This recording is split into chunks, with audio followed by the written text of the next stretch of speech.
Good morning, আমি Saugata. Welcome to RCC. আজ আমার কম্পাউন্ড ইন্টারেস্টের দ্বিতীয় ক্লাস, ম্যাথের 15 নম্বর ক্লাস। অঙ্ক শুরুর আগে সকলকে জানাই হ্যাপি নিউ ইয়ার। 2026 প্রত্যেকের জন্য অত্যন্ত ভালো কাটুক।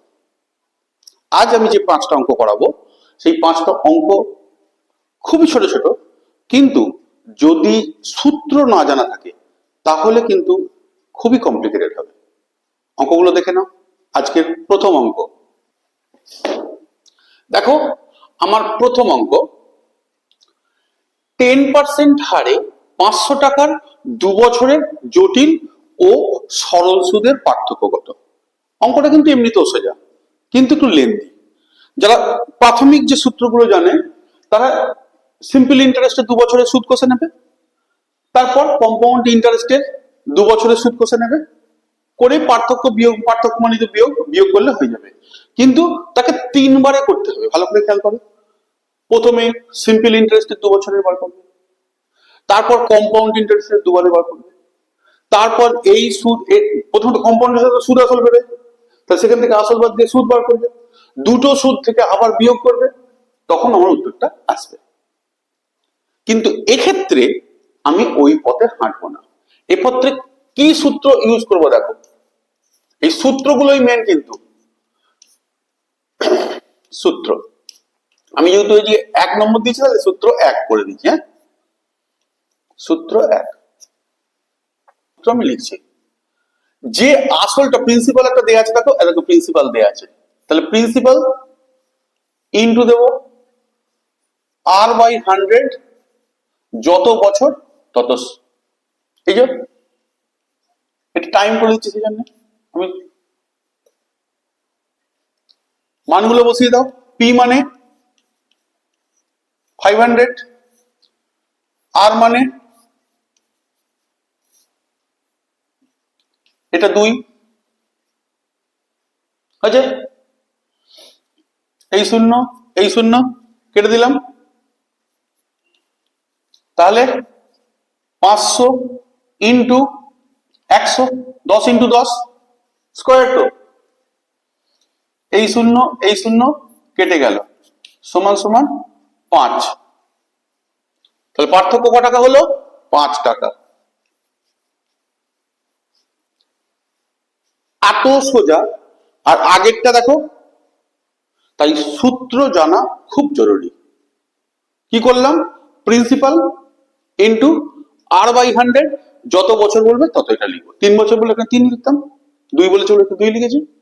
দেখো ক্যালকুলেশন করলাম, বেরিয়ে গেল 5 টাকা। পুরোটাই সূত্র নির্ভর। এটা সূত্র মনে রাখতে গেলে চাই প্র্যাকটিস। আগের সমস্ত অঙ্ক, আগের ক্লাসের অঙ্ক, এই ক্লাসের অঙ্ক পর পর টুকবে, সূত্র সমেত টুকবে। একবার সপ্তাহে 2 বার প্র্যাকটিস করবে। চক্রবৃদ্ধি সুদ আর জটিল ব্যাপারটাই থাকবে না। জটিল সুদ বলে না, এই যে জটিল সুদ, ব্যাপারটা জটিল থাকবে না। দেখো দ্বিতীয় অঙ্ক। অঙ্ক অঙ্ক মানে তো সমস্যা। আবার যখন চক্রবৃদ্ধি সুদ, মহা সমস্যা। কোন টাকার, প্রিন্সিপালটা বলে নি, 2 বছরের জটিল সুদ ও সরল সুদের পরিমাণ যথাক্রমে 50 টাকা 50 পয়সা ও 50 টাকা হলে সুদের হার নির্ণয় করো। আমি এর আগের দিনও বলেছিলাম, যদি অ্যামাউন্টটা প্রিন্সিপাল যদি 1 হয়ে থাকে, আমি যদি চক্রবৃদ্ধিতে রাখি, এইটুকু হলেও বেশি পাবো। এই যে সুদের হার আমি নির্ণয় করব। তুমি যদি এর সূত্র না জেনে থাকো, তাহলে কিন্তু it will be very complicated. সূত্রটাকে জেনে না। এর সূত্র, অঙ্ক যেহেতু 2, আমি সূত্র দিলাম। টাইম, কম্পাউন্ড ইন্টারেস্ট যেটা পাচ্ছি সি, এটা সবচেয়ে বেশি পাই, মাইনাস সিম্পল ইন্টারেস্টের এটাকে সি হচ্ছে, এটাকে এস হচ্ছে, আর টাইমটা এটা টি ধরলাম। দাঁড়াও চেঞ্জ করি, লেখার ভেতর লিখছি তো, হলুদ কালারটা। তাহলে অঙ্কটাও তাই করবো, সূত্রটা তো তাই করবো। T C minus S by S into 100। প্রত্যেকের মানগুলো খালি তুমি টপ টপ করে বসিয়ে দাও। টি এর মান 2, সি এর মান 50 টাকা 50 পয়সা মাইনাস 50 টাকা বাই 50 ইন্টু 100। সিম্পলিফাইটা কোথা করবো? ওদিকে তো আলোর এইখানে যেটা ঠিক আছে, হয়ে যাবে মনে হচ্ছে। এখানে তাহলে 50 পয়সা দাঁড়াচ্ছে, 2 ইন্টু 0.5 ইন্টু 50 ইন্টু 100, 50 দুগুণে 100 হয়েছে।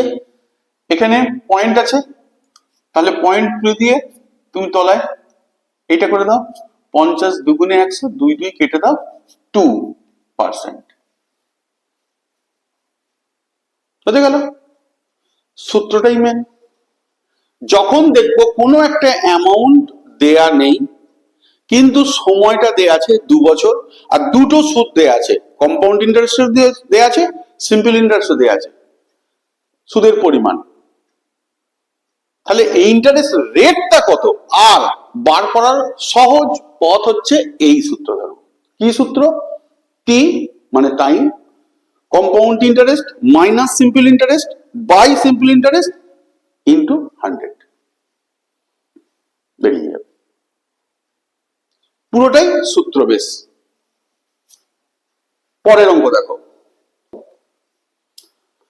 দেখো আমার তৃতীয় অঙ্ক, কোন টাকার, এখানেও কিন্তু দেখো প্রিন্সিপাল বলা নেই, জটিল সুদে প্রথম বছরে হয়েছে 650, দ্বিতীয় বছরে হয়েছে, জটিল সুদ যেহেতু তোমার সুদ আসল মিলিয়ে 676 টাকা। প্রথম বছর হলো 650, দ্বিতীয় বছর হলো 676, আসলের পরিমাণটা কত? তাহলে একটা আসল আমি এখানে রেখেছিলাম, আমি এটা হেজি রাখছি, মানে এটাকে বার করতে হবে। সেইটাই প্রথম বছরের পরে ফার্স্ট ইয়ার, সেকেন্ড ইয়ার,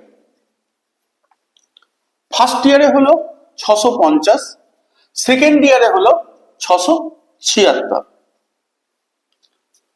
এই অঙ্কটা তুমি যদি সূত্র না জানো তুমি কিন্তু করে ফেলতে পারবে, একটু টাইম লাগবে। যেমন দেখো আমি মতো সূত্রটা প্রথমে অ্যাপ্লাই করছি, আমি প্রথমে না অ্যাপ্লাই করে তোমাকে দেখাচ্ছি কিভাবে করবো। এই পরিমাণটা আমি জানি না, হেজি রাখলাম, তারপরে এর ভিতরে আছে, স্ক্র্যাচ করে বার করতে হবে। এই পজিশনটা দিয়ে দিয়েছে, জটিল সুদে প্রথম বছরে 650 হয়ে গেছে, দ্বিতীয় বছরে 676 হয়েছে, মানে সুদ আসল মিলিয়ে এটা এসটা দিয়ে দিয়েছে। তুমি এক কাজ করো, তুমি এইখানটা 100 ধরে নাও। দেখো তাহলে এখানে ক্যালকুলেশন দেখো, 650 থেকে 600 হয়েছে, তাহলে 100 থেকে তাহলে এখানে কত হবে পেয়ে যাবো। এটা একটা বছর, তো ফার্স্ট ইয়ার থেকে সেকেন্ড ইয়ার একটা বছর, তাহলে 650 থেকে হয় 676, একে হয় কত 676 বাই 650, আর 100 তাহলে বেড়ে হবে কত ইন্টু 100। এই শূন্য কেটে দাও, 13 দিয়ে কাটছে, 5 13 65, 5 13 65, 2 13 দুগুণে 26 হয়ে গেল। এখানে আবার 5 দিয়ে 5 দুগুণে 10, তাহলে 52 দুগুণে 104 টাকা। তাহলে 100 তাহলে বেড়ে হবে 104 টাকা। 100 টাকা তাহলে এটাও ফার্স্ট ইয়ার, তাহলে এক বছরে, এটাও তো এক বছর, এখান থেকে তো এক বছর, এখান থেকে তো এক বছর, তো তাহলে 100 টাকা যদি আমি রাখতাম তাহলে ওটা 104 টাকা হতো, ক্যালকুলেশন করে বার করবো। এবার এদিকটা ভুলে যাও, এদিকে চলে এসো। 104 সেটা হয়েছে 650, একে কত হয় আর 100 এর মান কত? 104 এর মান যদি এটা হয় তাহলে 100 এর মান কত? আমি তাহলে কি করব, 650 বাই 104 ইন্টু 100, 2 দিয়ে কাটো 50, 2 দিয়ে কাটো 52, 13 দিয়ে 4 13 52, 5 13 65, 25, 2 এখানেও কেটে দাও 25, 25 25 625। তাহলে 625 এটা স্ক্র্যাচ করলে পাবো এর ভিতরে 625 টাকা। আমি দেখো উত্তরটা বার করলাম, যদি আমি সূত্র না জেনে থাকি এই নিয়ম অ্যাপ্লাই করে আমি 625 টাকা বার করলাম। এইবার দেখো এটাকে যদি আমি ওইভাবে না করে যদি আমি সূত্র দিয়ে করি এই অঙ্কটা, তাহলে কত সহজে হচ্ছে দেখে নাও। তুমি এক কাজ করো, এটাকে এ ধরে নাও, এটাকে বি ধরে নাও, দুটোই তো কম্পাউন্ড ইন্টারেস্টের। আমি সেখানে সি এস করতে পারলাম না, আমি দুটোকেই এ ধরে নিলাম। তাহলে আমি কি করব, এ ইন্টু এ বাই বি, মানগুলো বসিয়ে দাও। এ এর মান 650 ইন্টু 650 বাই 676, হয়েছে? কাটাকুটি করো, 13 দিয়ে যাচ্ছে, 5 তারা 65, আবার করো, 4 তারা 52, 5 তারা 65, 2 দিয়ে 25, 2 দিয়ে 25, 25 25 625, একবারে উত্তরটা বেরিয়ে গেল। তাহলে এখানে কি করব, যখন দুটো দেয়া থাকবে কম্পাউন্ড ইন্টারেস্টের সুদ আসল প্রথম ইয়ার দ্বিতীয় ইয়ার, তখন আমি এই সূত্রটা অ্যাপ্লাই করব, অতি সহজে বেরিয়ে যাবে। কি, এ বি ধরে নিয়েছি, প্রথম বছরটা এ তারপরটা বি, তাহলে এ ইন্টু এ বাই বি, উত্তর বেরিয়ে গেল। বুঝে গেল? চলো এবার 4 নম্বর সমস্যাটা দেখে নিই। দেখো আমার 4 নম্বর অঙ্ক কি, কোন টাকা 8%, আবার বলছি প্রিন্সিপাল বলে নিই, 8% হারে 2 বছরে জটিল সুদ আর সরল সুদের পার্থক্য, দু জায়গাতেই দেখছি সিম্পল ইন্টারেস্ট রেখেছি, কম্পাউন্ডে রেখেছি, তার পার্থক্য হয়েছে 4 টাকা। আসলটা কত আমাকে নির্ণয় করতে হবে। এক্ষেত্রেও বলে দিই, কখনোই তুমি অঙ্কটা সূত্র ছাড়া করার চেষ্টাই করবে না, অনেক কমপ্লিকেটেড। কিন্তু তুমি যদি সূত্রটা অ্যাপ্লাই করো, ইট will be very easy to way out. দেখো সূত্র নম্বর 4, সুদের পার্থক্য দিয়েছে তো, তাহলে সুদের পার্থক্য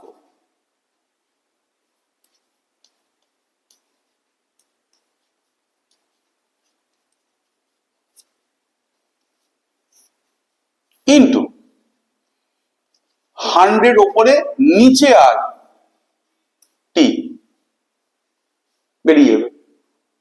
দেখো সুদের পার্থক্য কত, এইটা 4, 100% কত 8, টি কত 2, হয়ে গেল। ক্যালকুলেশন করি, 4 ইন্টু 100, 100 8 8, দুবার লিখে দিলাম, 4 দুগুণে 8 50, 4 দুগুণে 8 25, 25 625। সব সময় এই সূত্রটাকেই অ্যাপ্লাই করবে, কেমন? কারণ এছাড়া উপায় নেই, কম্পাউন্ড ইন্টারেস্ট মানে সূত্র, এটা খালি মাথায় গেলে নাও, আর সূত্র জানা থাকলে অঙ্ক অত্যন্ত সোজা। সুদের পার্থক্য লিখবো, যেহেতু আসল বার করছি ইন্টারেস্ট নয়, পাল্টি খাইয়ে দেবো, 100 উপরে আর নিচে টি সময়, মানগুলো বসিয়ে দাও, ক্যালকুলেশন করে দাও, উত্তর বেরিয়ে যাবে। আজকে আমার শেষ অঙ্ক 5 নম্বর, দেখে নাও, বার্ষিক 7% হারে 2 বছরে সরল সুদ পেয়ে গেছি, এমন কিন্তু এখানে বলা নেই, সুদটা পেয়ে গেছি 200 টাকা। ওই টাকাটাই আমি যদি ওই সময়ের জন্যই 7% হারে জটিলে রাখি, তাহলে জটিল সুদ আমি কত টাকা বেশি পাবো, এটা সমস্ত আমানতকারী কিন্তু এই ক্যালকুলেশনটা করবে এবং তাদের জানা উচিত। আমি তো সিম্পল ইন্টারেস্ট এটা রাখছি 200 টাকা পাচ্ছি, তাহলে জটিলে রাখি কত পাই দেখবো। উত্তরটা অত্যন্ত সোজা, দেখে নাও, সূত্র নম্বর 5, সূত্র 5, এই সূত্রটা তারা অ্যাপ্লাই করবে। কি অ্যাপ্লাই করবে না, সুদ, সরল সুদ যেটা পেয়েছি ইন্টু পার্সেন্টেজ আর বাই টি ইন্টু 100, এই অ্যাপ্লাই করবো। তাহলে দেখো সুদ কত, 200 টাকা। আর কত, 7 টাকা। 2 100, 2 100 200, একেবারে উড়িয়ে দিলাম 200, তাহলে আমি 7 টাকা বেশি পাবো। কত সোজা। যেহেতু এখানে অ্যামাউন্ট দেয়া নেই, তুমি যদি ক্যালকুলেশন করতে যাও আর কি চিত্রগুপ্ত করে রাখতে হবে। এইগুলো ছিল আমার তাহলে আজকের 5টা অঙ্ক কম্পাউন্ড ইন্টারেস্টের। আমি আগেও বলেছি, এখনো বলছি, অঙ্ক কিন্তু দেখলে হয় না, অঙ্কর জন্য চাই প্রতিনিয়ত অভ্যাস। সূত্র পাশে রাখবে এক একটা অঙ্কের জন্য। আমি কিন্তু ম্যাক্সিমাম অঙ্ক জটিল সুদ বলে আমি 2 বছরটা রেখেছি।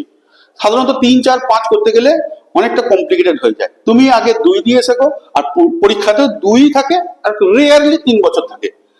এইটা দিয়েই প্র্যাকটিস করো, অঙ্কগুলোকে এক জায়গায় জড়ো করো, আর মাঝে মাঝেই প্র্যাকটিস করো। কেমন? আজ আমার এই পর্যন্তই। যদি ভালো লেগে থাকে তাহলে অবশ্যই সঙ্গে থেকো, আর সাবস্ক্রাইব করতে ভুলো না, কারণ সাবস্ক্রাইব করলে আগের যে 14খানা ক্লাস সেগুলো ইচ্ছা করলেই দেখতে পাবে। কেমন? আজকের মতো এইটুকুই, বাই।